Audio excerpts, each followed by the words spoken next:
Anyway, I want to call this meeting to order. Thank everybody for coming out early.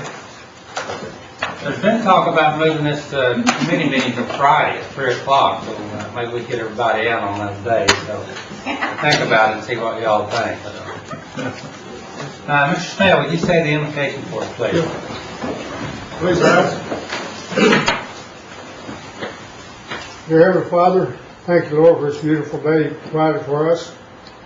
And Lord, we just want to thank you for the rain you provided, and our crops are growing good and our grass is growing faster, but Lord, you're the boss. And Lord, if you would be with us as we go through these procedures today, and Lord, be with the visitors we have, with the committees today. Just help us to make good decisions. Thank you, Lord, for everything. Amen. Thank you, Curtis. Kelly, would you call the roll, please? Harley Buzzard. Here. Chris Soap. Here. Bill England. Here. Bill John Baker. Here. Jack Baker. Here. Julia Coates. Bradley Cobb. Joe Crittenden. Jody Fishingham. Here. Meredith Fraley. Janelle Fulbright. Here. Don Garvin. Tina Gloria Jordan. Curtis Snell. Here. David Thornton. Kara Callan Watts. We do have a quorum. Thanks, Kelly. Thank everybody for coming out this morning. So let's move right on to the agenda and approval of the minutes for April 14th. Do there a motion to approve? Second. All in favor say aye. Aye. Any opposed? Same sign. Let's move right into reports. And Norma, I know we've got your report, but certainly would like to give you an opportunity to tell us any more you'd like. Well, all I can tell you is we had about 5 deadlines yesterday. SBC, ABC, NBC, CBS, I can't remember all of them. Budgets. So my head's still spinning from being able to get all those submitted yesterday. So I'm sure hoping all my directors are taking care of the other programs. Hopefully we'll have some money for them to spend now since we got budgets in. Good. So, actually, other than my report, I believe, Okay. Mr. I have if Baker. there's any questions. Norm, you and I have talked a little bit about some of this, and but now, is the $1,000 self-help under you as well? No. It's community. Okay.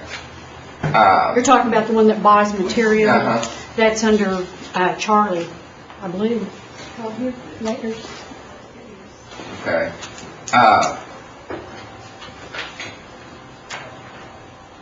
With the economic crisis we've got right now, and with the rents almost double what they were 8 or 10 years ago, and with utilities considerably higher than they were, do you not think that the $500 that you've got for tribal emergency, I mean, I realize you can stack a little bit and this, that, and the other, but it just seems to me like if they have one crisis, we used to be able to help them for 2 months or even 3, and now it seems like their utilities eats up the whole amount that you've got, and you can't hardly get them out of their funk. I mean, if they lose their job and they come to you one time, then we're done. Oh, that's not true. We have people that come to us many times. Yeah, but if And they, they're not always going to be eligible for everything. yeah, but if they get hit with one water leak, for example, and their bill's $500, then you're pretty well done. Well, that's for tribal emergency assistance. Yeah. And that's a one-time program. So no matter whether it's $50 or $100 or $500, it's Pretty much. one shot deal. Pretty much. And then the HOSD is $500 still. Yes. And it's one time for Jerry. Is it 3 years, every 3 years? Yes, but we have, 2 or 3 different laws. Right. We manage the route. We, we look at every, I know you hear me say this, and I don't know if you believe it, but we look at every situation individually. Yeah. And sometimes we're able to, and I say this in a positive way, manipulate programs. Our buckets of money, if you And you will. do a fine job, and that's not my point. And I guess my point is there another pot of money that would help you do your job better? No. Okay. I believe that we've had TEA for about, I believe, 4 years. And we've never spent all of it. Yeah. And the $500, although that's the maximum, I have the ability to override that if there is a situation that I believe, and I don't just use my opinion, I sit down with the worker and the manager. Sometimes I'll pull Mr. Snell in, and we'll make a decision about, is this something we need to override? I do it very rarely, but probably, I don't know, probably 5 times a year, just off the top of my head. Because it should not become habitual. It truly needs to be when an exception needs to be made. And so far, that's worked for us. I think what we all have to realize that when we kind of stop trying to manipulate programs is when we see that folks are making no effort to help themselves.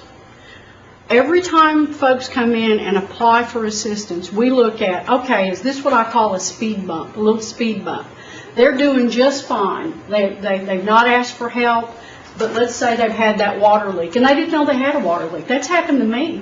Yeah. You know. Me too. And I went, what? I didn't take any more baths. I didn't wash any more clothes. And then you find out that, there's a spring in your backyard or something.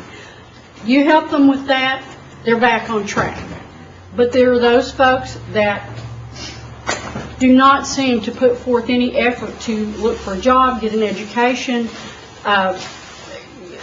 stop, expending funds for $100 a month for cable. I don't believe I can afford that myself. So folks who are really trying hard, we're really going to try hard. But if we have offered resources and assistance many, many times, we're probably not going to flex the budget. Many of those people will use up everything we have very quickly. So that's the situation. Those are difficult situations and decisions we have to make every day. I believe we do a pretty good job of it. Sure, we make mistakes, but I wouldn't mess with TEA right now. That's my opinion.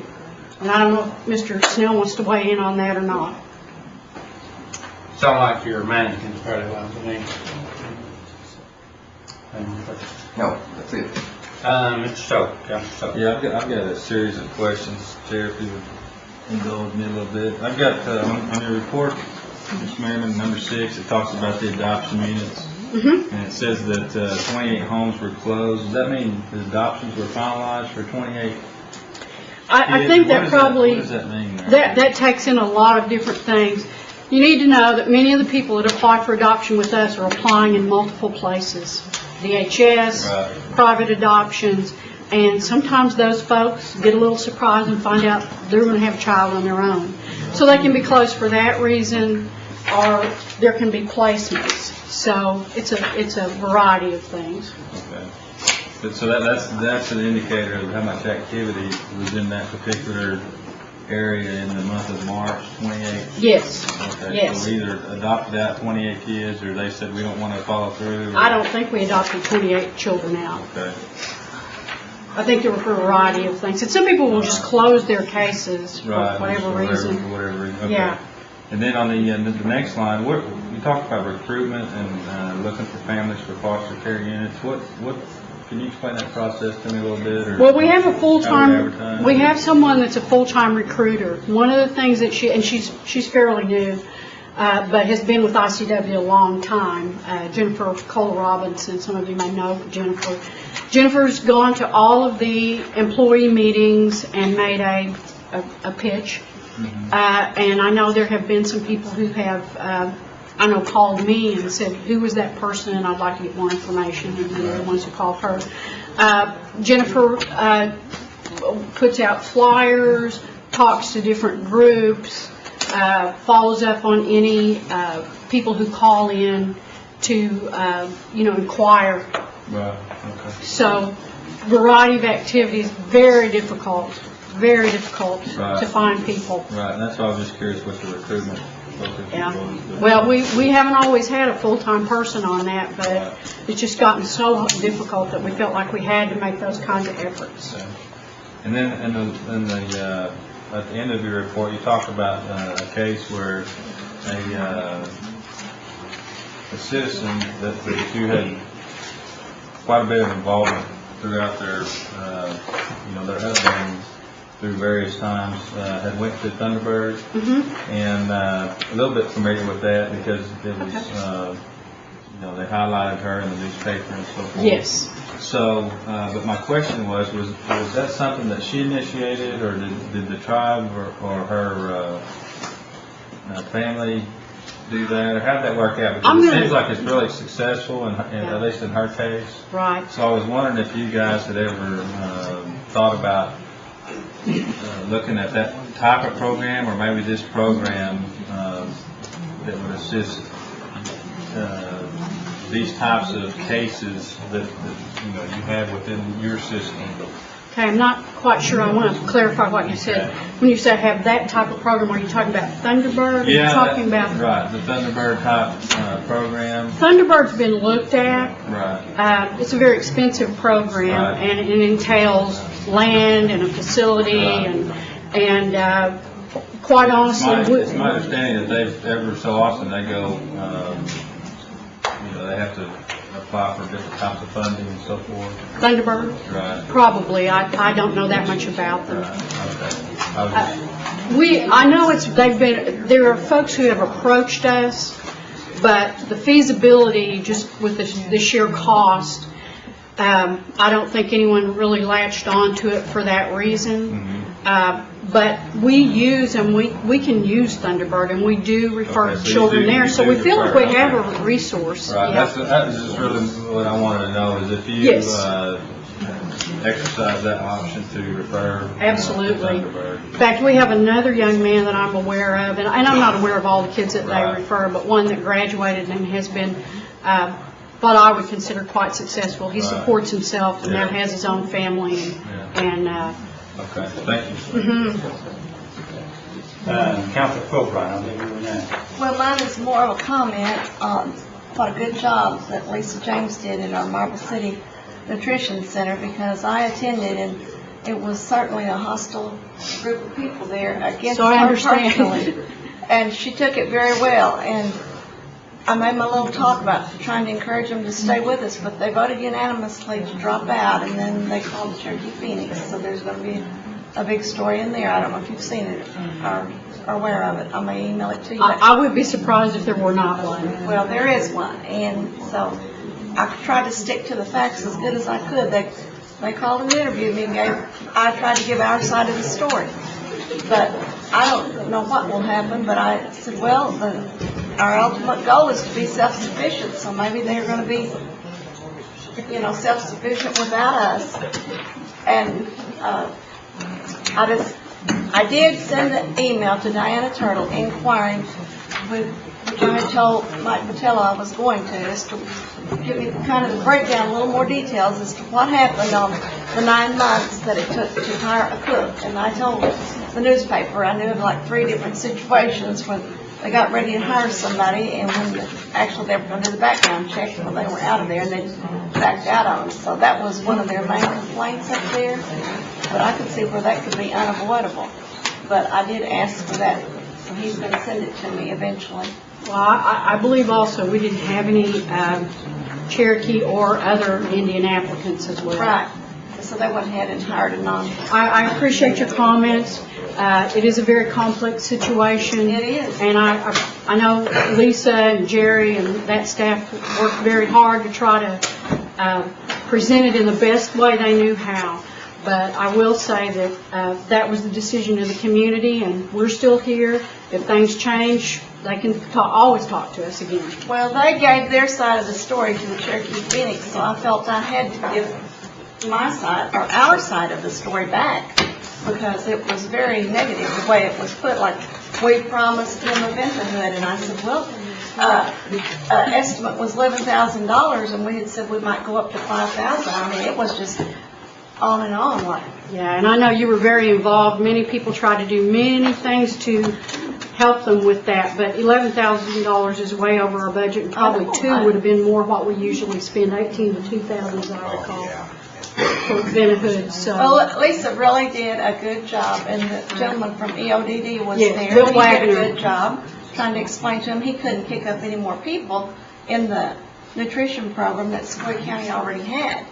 Right. So, I don't know what will happen, but Janelle, I did want to point out that we advertised for that position the first go around and made a selection. The person that we selected had already found another job. Then the second time we advertised, we did in fact find a Cherokee lady down there that was willing to cook. But after she saw what was going on in the community, she pulled it out on us. And then they wanted to hire a non-Indian. And I just really had a difficult time trying to convince myself that we couldn't find a Cherokee in Marble City, America. well, after visiting with several folks down there last Saturday, the people in the community that are Cherokees actually aren't attending, and their census We knew for that. the food would be maybe 69 or 70 people, and maybe 10 or 12 would be card holders. And they didn't eat there. They'd get their food and leave Right. frequently. They told me they were selling food to the employees of the lime plant and reselling their dinners. And I thought, well, if they want to go separate from us, they could do that. That's exactly what they were doing. They were using funds that we were providing to purchase food, and they were feeding basically a daycare, a homeschool project. Yeah, it was the kids that were being homeschooled, they were feeding, which, that might be a noble thing, but it doesn't fit into what we're supposed to do for the That's elders. what she handed out the Title VI feed program, and then the crowd became very upset, and some of them angry, that shouting out, this is discrimination. And she said, well, right here, if they're over 50 and can't afford the $3 and they're non-Native American, well, they can sign this sheet of paper saying they will assist during the serving hour. Just doing a little something, they could eat free. And they were yelling out, why should we have to wipe off tables if the Indians are not going to? So, anyway, I was just spinning my wheels. I made my little talk, but it didn't do any good. So, Well, it's very complex. maybe they'll pull together as a community, but it's very divided down I there. hope so. Mrs. Fishinghall. Real assistance. I've been sending people to get it, and they're not getting it. They're on a waiting list. That's right. We have $3.5 million. We spend, I believe the average is $415 a person. We have to serve 1,471 people a year. If you do the math, you're going to find that 3.5 million, it doesn't work that way. So I think there are many times in the history of the rental assistance program has been a waiting list, and this is no different. Your money will only go so far. You have to pay so much to the landlords. What I can tell you is that we're looking at, we've asked for Marvin's help, and we're looking at ways that we can make this amount of money go a little further. But first of all, we have to make sure that we're covering the people that are in the program. If you'll look, or if you've looked at our on the report, we're currently serving 1,570 households. Now that was in March. Things change every day with rental assistance. But it's like any program we have. We have a set amount of money. We do what we can with it. And we have about 194 people who are ready to have their briefing to move into a house. We have many more who are in some point at application process. There's 3 stages. There's the stage where you get your application, you fill it out, and then you get a much larger packet that if you pass those preliminary things about income, etc., then we have to know a lot more information in order to enter into contracts. Once you get past that, then you're ready to move into, you have a briefing, which talks about being a renter, what your responsibilities are, et cetera, and you're ready to go into a home. So we have lots of people seeking rental assistance, and we will serve $14.71 a year. It's quite a lot of people, but if you don't have the money, you don't have the money. Okay, the ones that are on the wait list, I take it they qualify, because a lot of mine have been coming up to me and say, Jody, they said, oh, I can get it, but I'm on a wait list. Well, if you just heard what I said, there's 3 stages to when they get an application. They go in, there's a application that they get, they fill it out. It's a shorter one just to see if they're going to income-wise and those things instead of having to fill out the thicker one. I don't know if that makes sense, but that's the way it's done. So once they've passed that, then they go into this longer process where we have to do background checks, which takes a while. We have to check further on their particular situation. Once they get past that processing point, then they are ready to have their briefing, which you must have before you go into a rental property and sign that contract. And we don't put them through the briefing until it's time for them to move in, because if you tell someone today what your responsibilities are as a renter, et cetera, and they don't get into a house for 6 months or a year, they're going to forget all that. So you do that right at the end. We've got 194 people at that point. That's a lot of people. So, and we've got to wait for someone to go move off. Okay? So right now, the only people that we are trying to work with are extreme emergencies. Okay? Remember this. Our priority is elderly and disabled. And they move up in front of people. Okay? So, because that's the priorities. Some of the other things that we do, we don't have to do, but we do them. Okay? From everything I've read, we are not mandated to do the dorm assistance program. We do a dorm assistance program because we feel like it's the thing to do. We want to help people become self-sufficient. So we're doing some of those slots. But right now, what I tell my staff is those priorities are folks who are homeless who have little children. I don't know if anyone wants to argue that priority or not. But right now, if I've got little kids that are homeless, they're the ones that are going to be put ahead. Many of the people on the list do have a place to live. It's not where they want to live. It may be with a relative, but they do have a shelter situation. So that's kind of where we're at. It's not what we would choose, but, you know, that's how far we'll go with $2.5 million. Okay, Doug? You talk to me for a minute. He'd take $1 million to fund the 194 she's talking about that's ready to go. And she said she had $3.5 million to start the budget at. The 1471 totals $7.3 million. We put $3.5 million in there. So we're coming up short. And a lot of this has to do with the economy. I mean, it's all it amounts to. We didn't know it was going to get this bad. Everybody's running. I can't tell you what the waiting lists were like a year ago because I have just had this program for a year. So I don't know where we are. I would assume that you're correct. Okay. Yeah, we have the 07 Indian Housing Plan has approximately $1 million in this year's budget, with about 144 expended.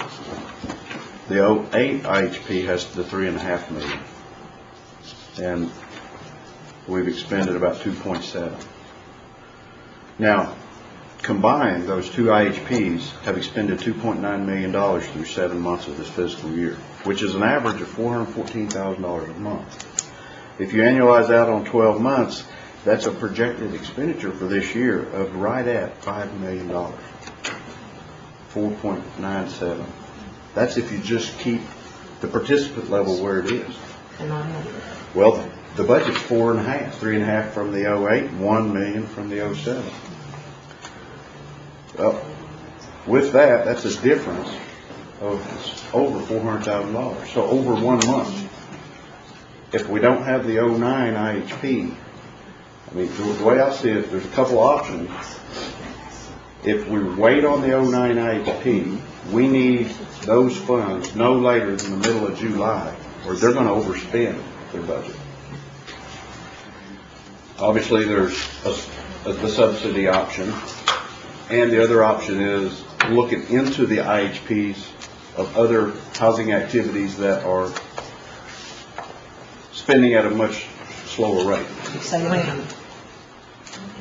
But that would, Millions of land acquisition.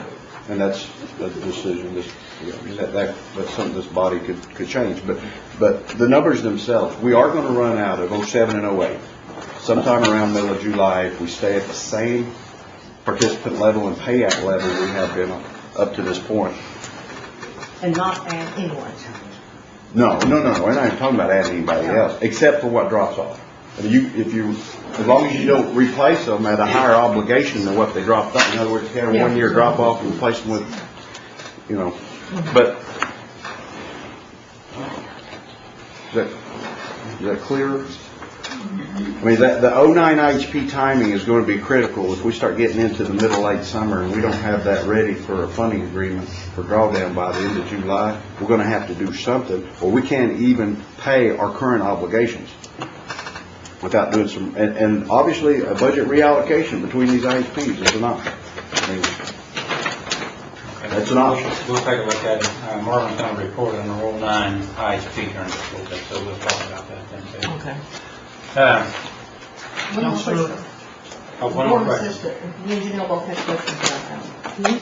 Can you tell us when the application started, if you are going to do it? They're going to start, yeah, go right ahead.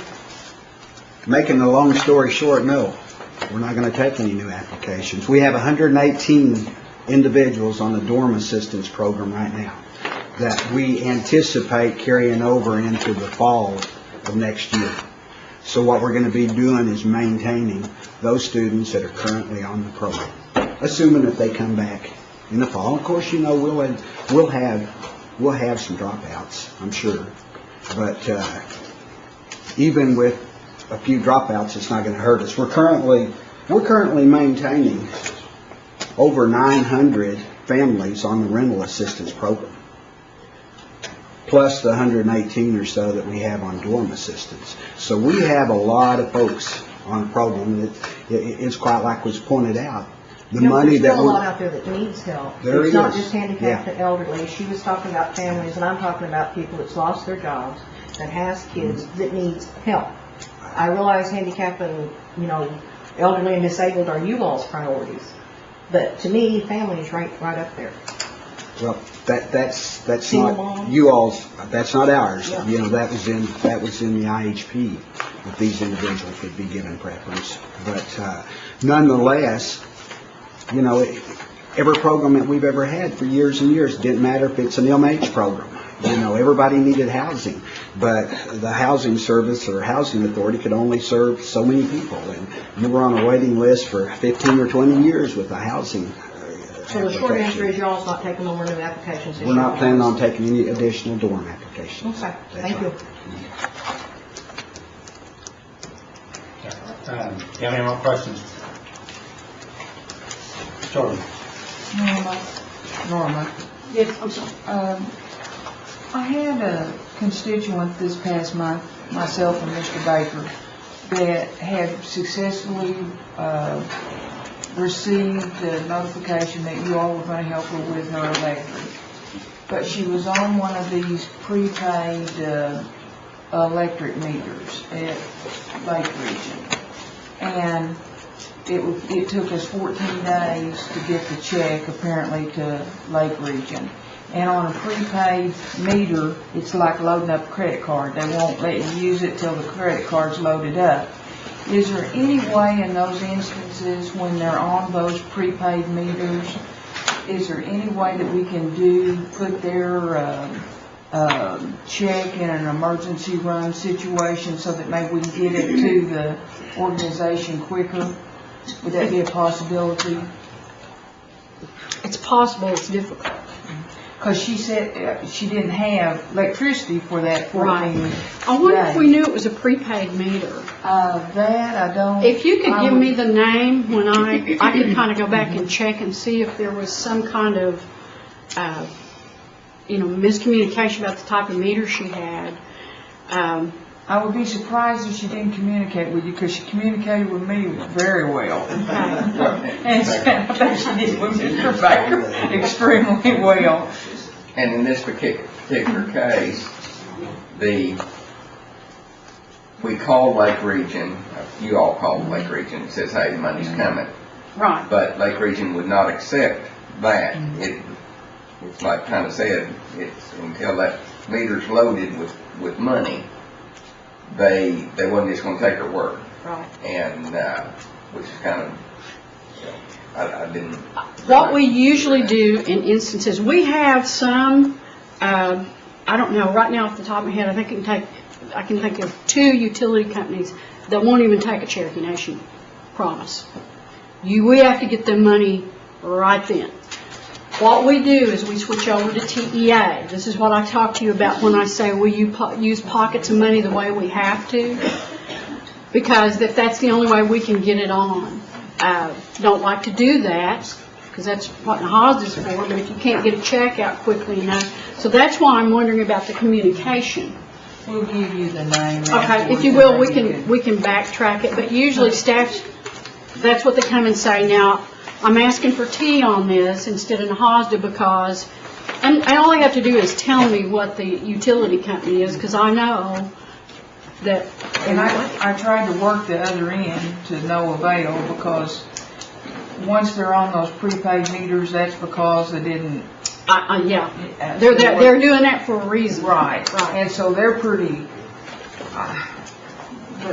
stringent with those rules because of how they got there to start with. Yeah, well, they're like everybody else. They can only stand so much loss. That's right. And that's what's happened with some of these that are not easy to work with any longer. I was of the hopes, though, and I think maybe you answered the question, that maybe you switch them over in those dire straits, emergency situations, to that other program. And she may have just vented towards us and not necessarily towards the right. It's not unusual for her to say, "I've got to have this today."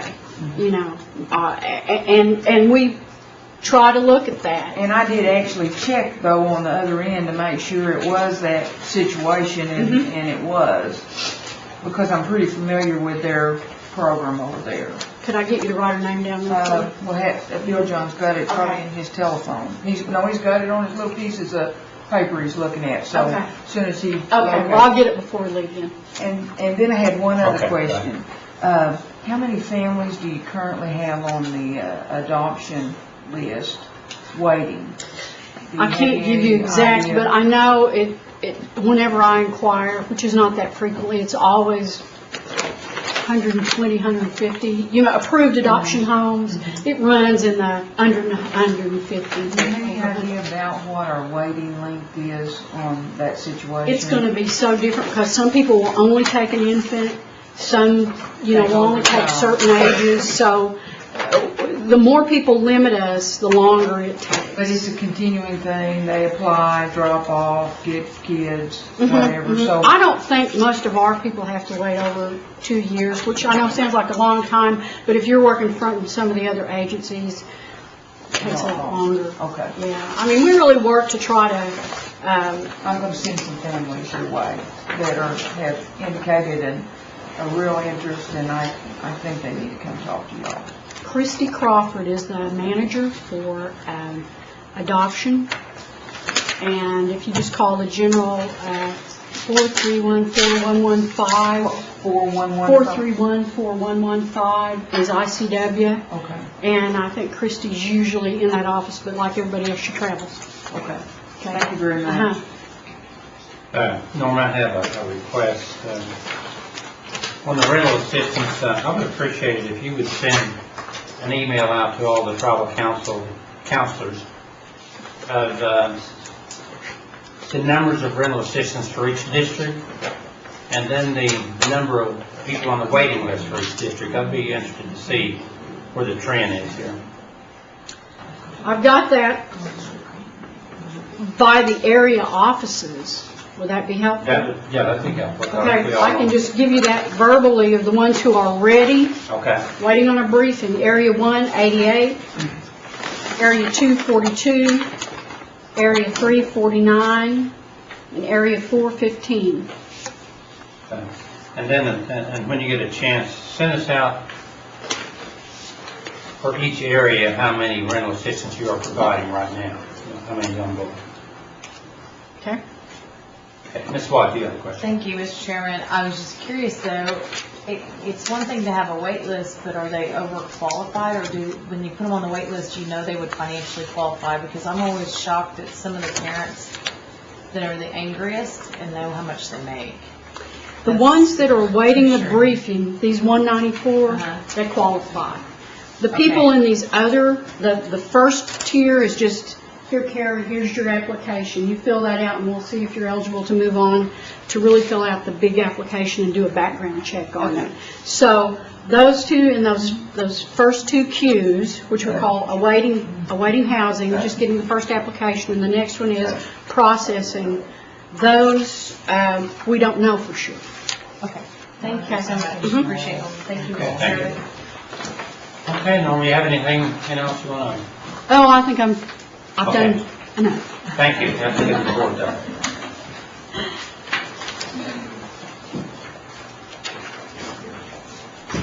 All right, Mr. Charlie Silk, Community Services.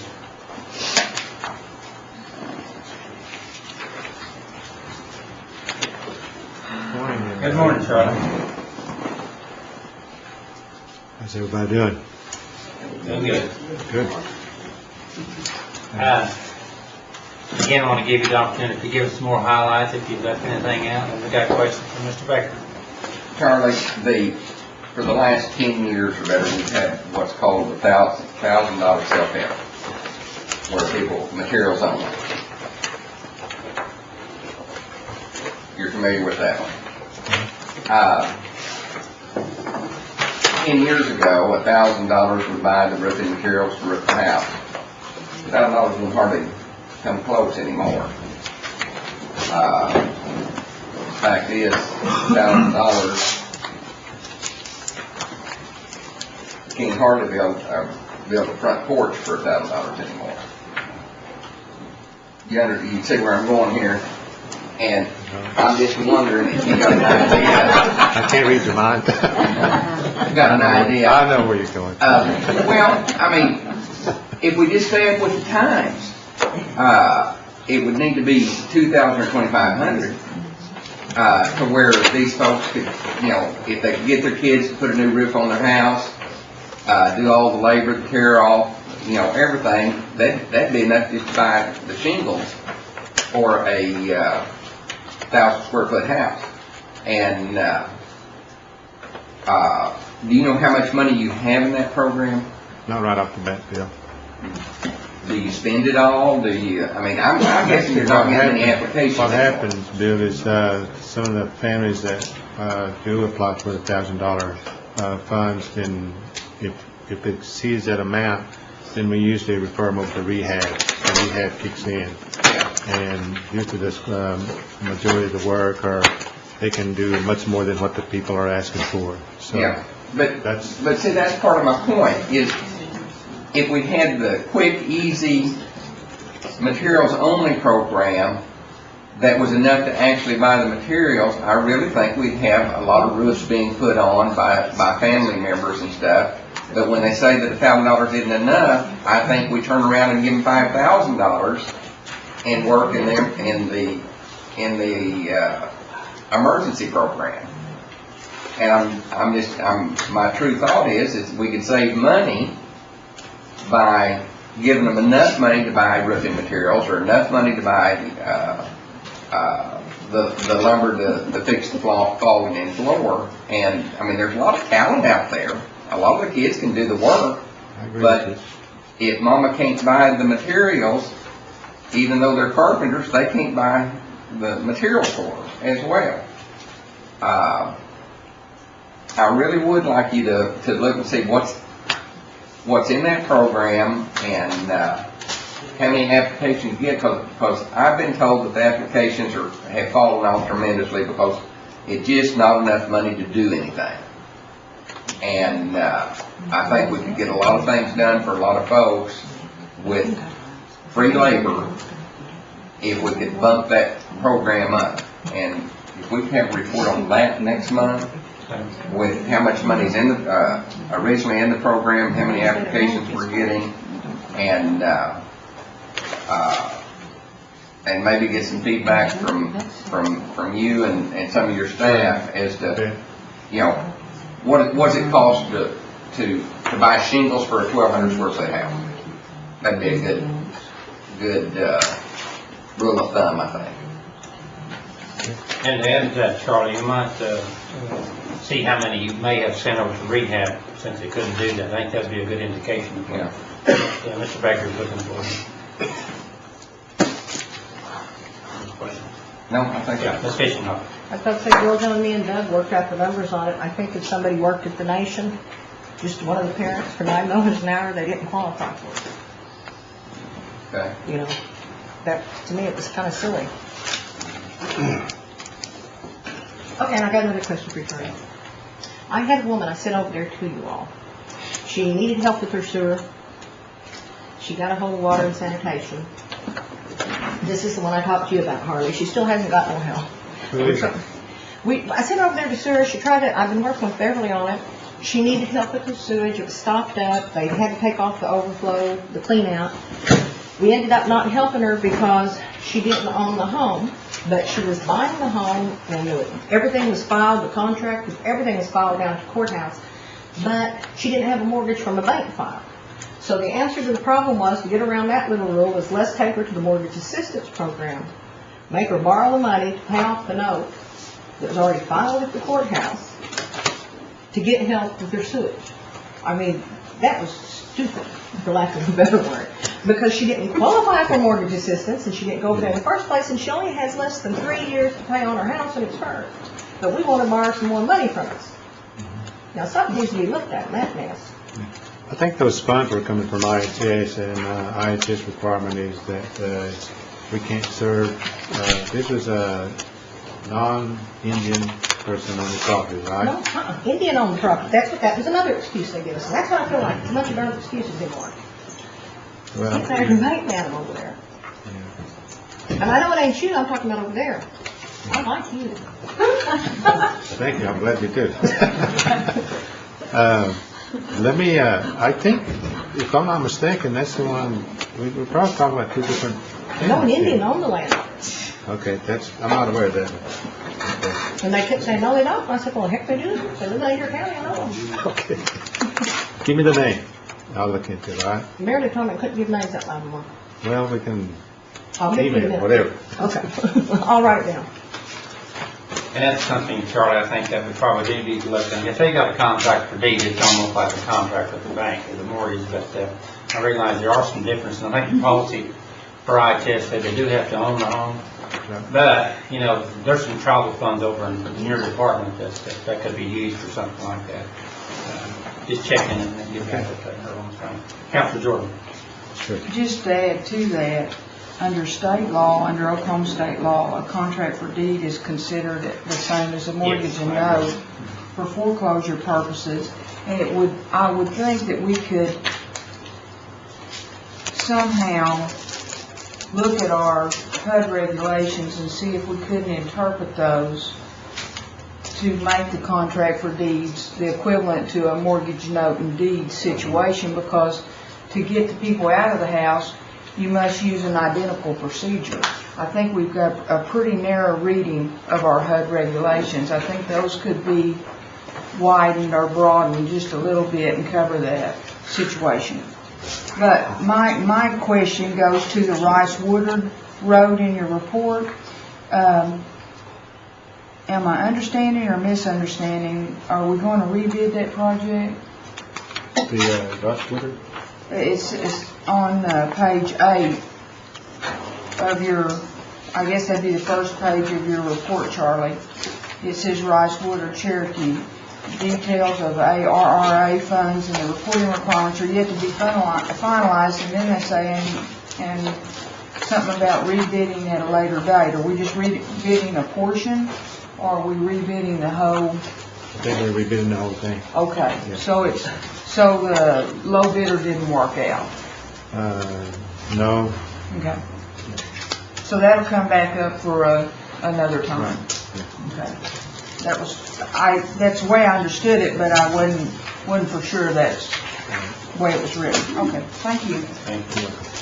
And Charlie, just a little bit more on what Jody was talking about. I'm sure that's probably an IHS policy that you have to own the property, but that's a policy through IHS, and we may get some lenience from the IHS people to include contractor fees. To me, that's almost the same thing, it's just not a bank mortgage. But anyway, if we don't, we may look at some travel funds. So, yeah. There's a difference between IHS and HUD funding too. Yes, so, exactly. yeah. Okay. All right, any more questions for Charlie? One more question here, Charlie. One more. The sick homes.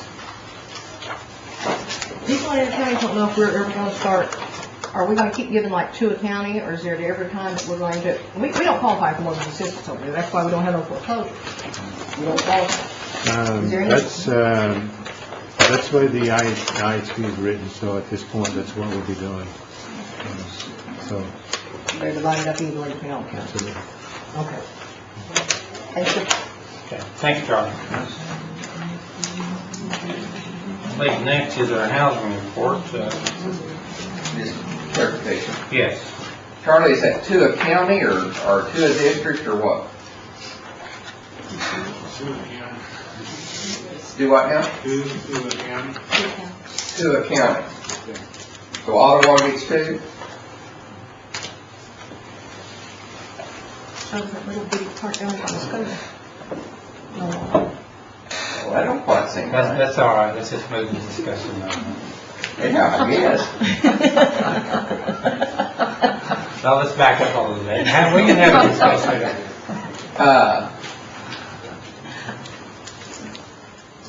Charlie, you want to come back up front for just a second here? We've got some discussion about it.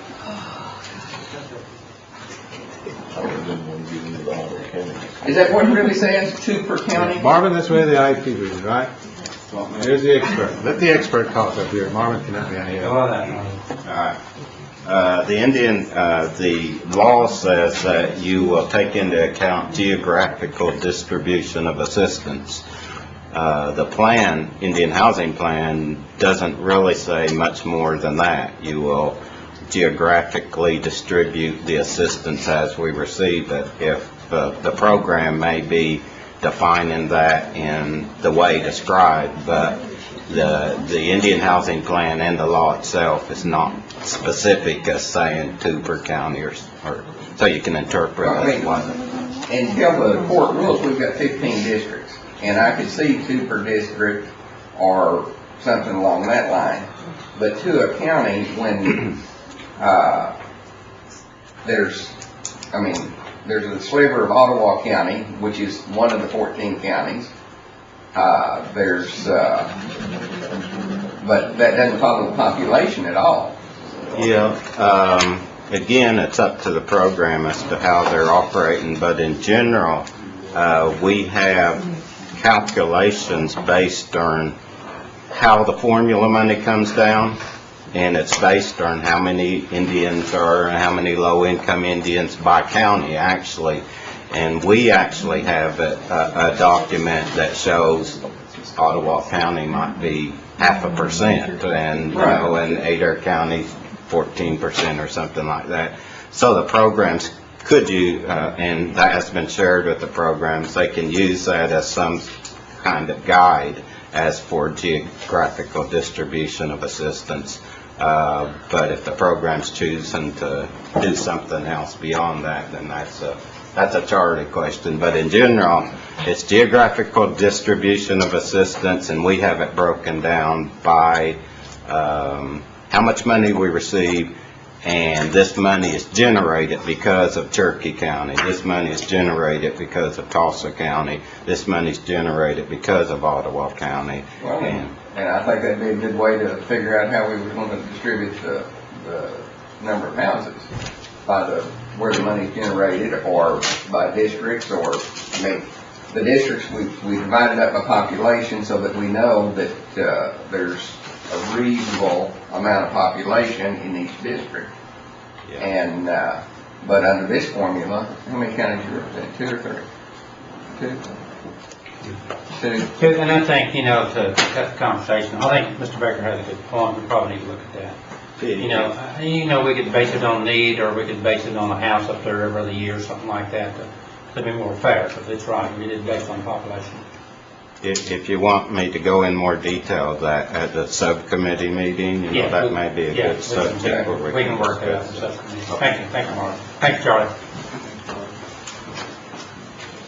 You knew that, didn't you? Mr. Cooper. Good morning. Good morning. I think David gave you or sent y'all a report. There is one thing that I need to be sure to bring up in his report. On the back, under public disclosures, we do have one that we are required to disclose under HUD regulations to you of a person receiving assistance that's a relative of an employee. Kelly McDonald is receiving mortgage assistance. She is a cousin to Kim Reel, and Kim is a housing services employee out of the South office. For disclosure purposes, we just needed to bring that up. I'll be happy to go through and answer any questions y'all might have. Mr. Garvin asked me last night about a road project in the low rent apartment projects we have in Warner and Porham. I checked on that this morning for you. Porham has been bid out. They are still working on getting the Warner project bid out, but they expect to have those bid out here shortly. Just another quick update on some road projects under our low rent side. I know Bill John and Harley and probably some of the other ones who have been down to maybe Housing Authority board meeting. There's a couple of bad spots in Hensley Drive down there. We got with the city of Tahlequah. If you go down there now, almost half of it's already ripped out, and then they'll work on the other half. We got some stimulus money in the low rent program, and low rent has worked out an agreement with the city of Tahlequah to repave that road, and they are working on that. I don't believe they were able to come up with a similar agreement with the towns of Warner and Porham, so they're having to bid those projects out. There's several other stimulus programs that they're working on, several different roofs on several low-rent apartment projects, windows, make some of our low-rent apartments more energy efficient, insulation, several different things like that. Also, on the home ownership side and housing additions that we have, there's as you all know, there was 9 that we used or that we were able to get paid or that we are planning on paving with the $500,000 that we had. Those 9 projects, POs have been issued for all of those. We ran into a problem over in Adair County, and I think we're about to get that worked out. Muskogee County has already got theirs done. A couple of counselors, Mr. Snell, Mr. Buzzard, I think y'all told us of some more up in your area that we needed to look at. I have looked at those, and I've located 4 up there that needs to be added to our list, and we are working on adding those. So we need to get the environmental review and some other things done. Mr. Thornton isn't here, but there was a project he asked about down at Bayan that needed to look at too, and I think he asked us on Friday, and I'm planning on going down there this week to look at that. If any of the others of you know of any in your area that might need to be looked at, let us know, and we'll be happy to take a look at those and see if we can get them added to one of our lists. Yeah. Mr. Carvin. Thank you, Mr. Chairman. Thanks for the information on Porham and Warner. They really need to get that fixed, but you say Warner hasn't been bid out yet? No, I think they needed a couple more items to bid that out, but I do know that they're working on it. I just got a quick update this morning for you, but I can find out some more information and get that to you. Thank you very much. Where's David this morning? David is in New Orleans. He left yesterday to go down to New Orleans to the National American Indian Housing Council. They have an annual convention every year. This year, they teamed up with Amran, who insures most of our, who insures all of our managed units at the Housing Authority. And there's several privately owned homes that they insure under a Community Shield program. And they always have a Spring Institute, which goes through a bunch of insurance issues like fire safety,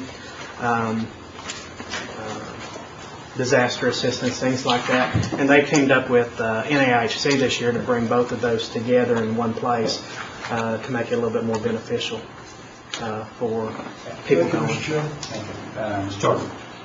Gary, did we get that little addition out at Briggs that had a mixture of Title VI and... Yes, there's an addition out at Briggs that's actually all Title VI. Okay. There's two. One on the north side of the road, Timberview. It was developed as just a Title VI addition. The one on the south side of the road is Thompson Estates, and it has a mixture of both homes in there. And both of those are on our list that we do want to get done. I know there was a lot of concerns in that one. There is a lot of concerns in the one, and I've also had several of the homeowners ask not only the road in the addition, but the road coming into the addition. There's about, I think, a half a mile of county gravel road leading up to that addition over at Thompson Estates, and it's in pretty bad shape. We're not really able to give any assistance on getting that done, but I hope maybe this week I'm going to try to check with the county commissioners and see where they're at on some of these projects, and I hope that maybe I can visit with Doug and see if maybe he can get us some help on that road leading into that addition, because it is in bad shape. Thank you. Dr. Snell. Mr. Cooper, you may check on those 1,000 additions at Kenwood. Those roads is Kenwood is on the list of the ones we wanted to pave. The one I believe that you asked about, I want to say Bond Street in Little Kansas, it was on the original list of 11 that we were trying to get done with the $500,000. However, it's in the city limits, so the county wouldn't help pave it. So we're going to have to take a little bit different look at how we're going to get those roads done. That's located in Little Kansas, but we do want to pave. There's Bond Street, there's I think about 3 others that we identified. the county wouldn't pave Bond Street? They said they were unable to do the work. Actually, I think they said there might be some utility issues with the city of Kansas. I don't know for sure. The roads department got with the county commissioners on those roads, so I need to visit with them again about that and see what the problem might be. But the county commissioners came back to us and said he wasn't able to do it. So in that case, what we want to do is try to look at a different avenue, a different route to go about doing that. Either bid it out and have it done by a contractor, get with roads and see if there's another avenue we can do. But we do want to still get those projects done, even if the county commissioners aren't able to help us with it. No, was that just Bond Street they talked about? It was just Bond Street that was originally brought up. I identified 3 others. There's a Sarah Lane, a Vicky Lane, and Buchanan Avenue that we identified that also need to be paved up in Little Kansas. Thank you. Any more questions for Gary? Thank you, Gary. Moving on to old business, I see none. Moving on to new business. Norma, are you going to, are these resolutions from your department? Yes. 2 of them are. I think that's on the first page. The first one is just an ongoing program, and there's no match. Okay. Do you want me to talk about the second one, or do you need to vote on that one first? Go ahead and talk about the second one. Okay. The second one is a grant application that we have made, and we partnered with Jack Brown on this. It is basically for our Healing to Wellness Court and Jack Brown. The way the grant was written, we could apply kind of as a team because of the way that we work for Jack Brown, and Melissa may want to comment on this, but basically it's to help them to do more, expand their aftercare efforts, which is something, they haven't had the funds for, and so is really needed, and Healing to Wellness uses Jack Brown frequently. For Healing to Wellness, right now, we can only serve Cherokee youth, and we really want to try to serve other youth in the area, especially help us with the Sequoia kids that need the service, because many of them aren't necessarily Cherokee. So this will help us expand and possibly even go into more than the 2 counties that we're in now. And I believe the match on that, and I'm sorry, I had it written down, but from memory it's $142,000. And we will get $400, I believe, and $50,000 for over a 4-year period for in this grant to help us with these programs. I make a motion to approve both items 1 and 2. Okay. Do I hear a second? Second. All in favor, say aye. Aye. Any opposed, same sign. Thank you. And the next resolution is number 3, and I believe that the housing. Marvin, were you here to talk about that one? I believe it's about the ending housing plan. I guess before you get started on it, Marvin, is how critical is this that we hear today, or could we go to a subcommittee meeting and hash it out a bit more? It's critical that we get it passed, I think. If I could just comment, and then you can make the decision. It's critical for 2 purposes. One of the purposes is that if we don't pass it, we can't get a grant agreement, we can't draw the money down and then start earning interest off of it. So we'll be losing money. The second reason is to try to resolve the rental assistance program issue that was discussed earlier. And with that, I'd like to try to get it passed. Okay. But I can go over more detail. I do want to go over more detail. Okay, Councilman Norman. Mr. Chairman, I make a motion to approve it. Second. Hear a motion to approve and a second. Any discussion on this? I'd like to hear more. I would suggest a friendly amendment that we approve it, but also send the budget part to the housing committee so that this needs some work on it. I mean, just questions that were talked about today raises issues with this particular housing plan. Marvin, would you see any problem with approving and then moving the actual budget part where we can talk about this more to our housing committee? That's a good question, and the point that I was going to raise was the passing of the Indian Housing Plan doesn't appropriate a single dime of the money. It's actually through the budget process that you appropriate money. So even though we pass this, doesn't mean that it can't be changed in any number of ways, both the plan and changing the plan through the budget process. So would you be in agreement then that we pass this, but we move the budget portion of it to the housing committee to be discussed more in depth? I don't have a problem with that, because all the budget there, with one suggestion, I think we do have a budget from the 2009 Indian Housing Plan that's going to be coming through Executive and Finance this month, and it's in regard to the rental assistance program. And it would be good. Well, it's one of the ways to resolve the issue currently, and if that one could proceed through, the rest of the budgets will in fact not even be submitted, not even be considered by the body until fiscal year 10. They'll be part of the comprehensive budget, so it's not really important on the rest of the budgets that we... Councilor Gardner, would you accept that friendly amendment to get this off the... Well, starting out, he mentioned it was critical to get it passed. Yes. Is this going to be agreeable? Well, I think what he's saying, if we need to get it passed, and we can always go back and reallocate dollars after the plan is passed. So I don't really see a problem with it, and I think Marvin's in agreement. That's correct. Yeah, the plan. So he makes the amendment. So all in favor say yes. Aye. All opposed, same sign. Now, Marvin, I'd like you to go ahead and give you, a few more minutes to talk about what you want to talk about today. I know I'm running into the health department's time. but- Okay, I'll just, because we are going to discuss it more.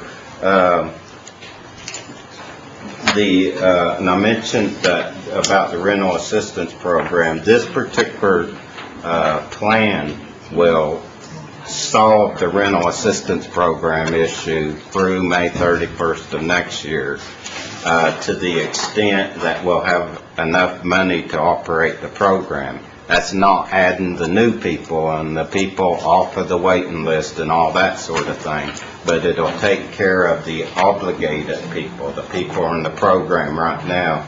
I will say that a lot of cases that we talk about various accounting units not being spent, in this particular case, Human Services obligated the money quicker than normal and have essentially obligated all the rental assistance money through this particular plan. That's why it's important that this plan gets passed and that we get a budget into the system. But in essence, this takes care of the obligations of the rental assistance program. The obligations meaning the people currently on the program. They can't be adding anybody in addition for a certain period of time unless people drop off. Okay. So this will take care of the budgeting issue if the plan is approved and if the budgets that implement the plan are also approved for the rental assistance program. Again, I'm going to try to really cut back on what I'm what I've otherwise talked about. I'll refer you to page 11 in this plan when there was questions about waiting list and rental assistance. Just for your information, this is the 2008 Indian Housing Plan. So this information is a bit older, and this information would have actually been provided, I believe, by the Housing Authority. And you can see that the Housing Authority's waiting list of rental assistance right there in the middle under rental assistance, and you can see it by county, because I know that you all had questions about that a while ago. So probably a similar waiting list of everybody who's interested in the program probably exists today. Let me mention one other thing. Right. Yes, we're referring to page 11. I think it is interesting that the housing needs of low-income Indian families residing in the jurisdiction of the Indian tribe and outside where tribal needs require consideration. Although you do make the note that the need is so great within the nation that it's going to be limited to within. But I do want to point out that the federal government does not limit this to within the jurisdictional area. No, not at all. The Nahosta money can be spent any place where their Cherokees are if the tribe or the nation wanted to do that. That's correct. Thank you.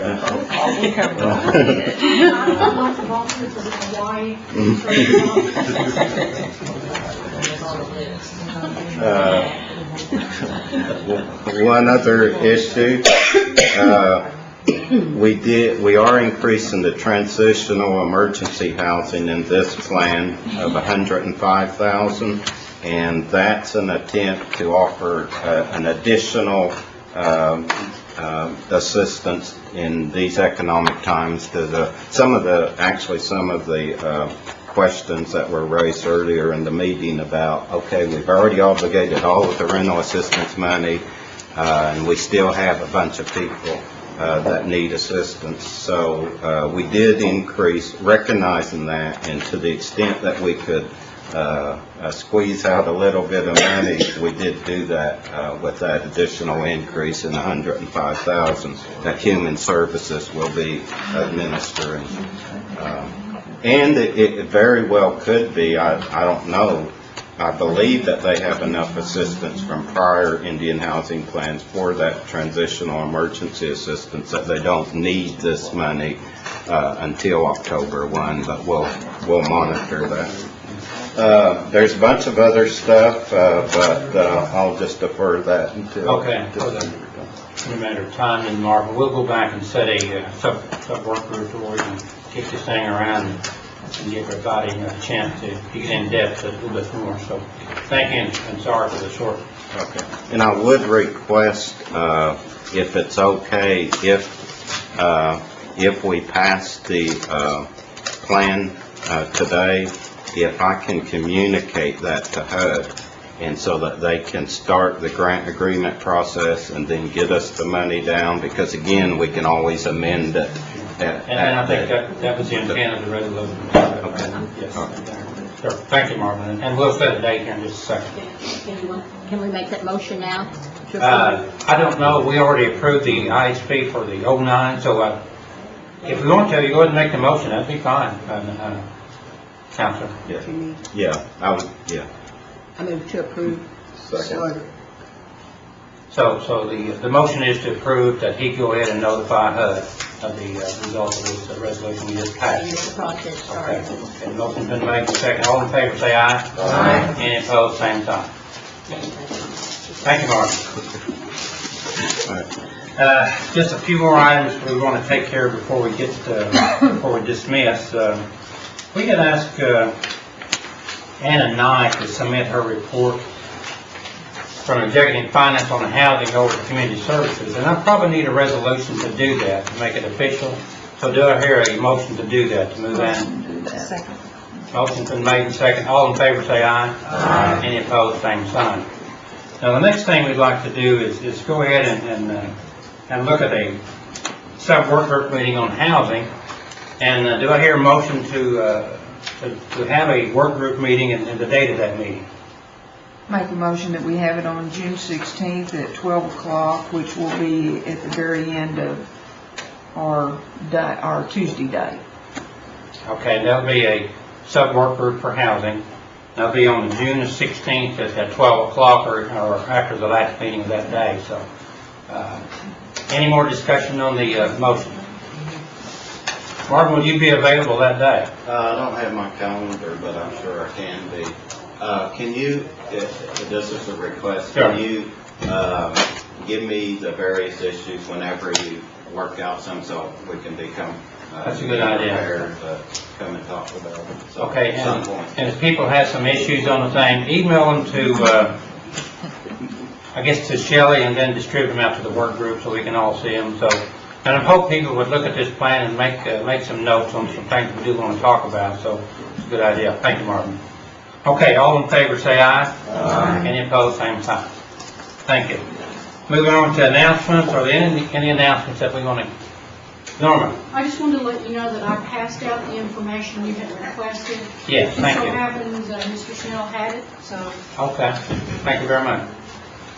Okay, do I hear a motion to adjourn? So moved. All in favor say aye. Aye. Any opposed, same sign. Thank you. 5 minutes.